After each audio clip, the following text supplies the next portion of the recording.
mới nhảy 15 phút. Đòn lối thiệt tốt, lóc hai bên, trong kèo trong vườn hai bên để chiên cái đầu.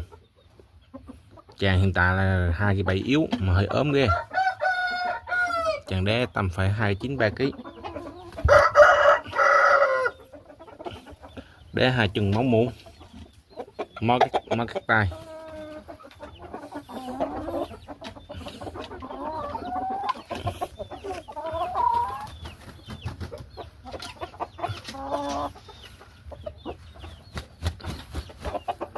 Tức lắm, không chịu ăn, mới cho nhảy sáng lên cắt tay. Ghê, gần 8 tháng rồi.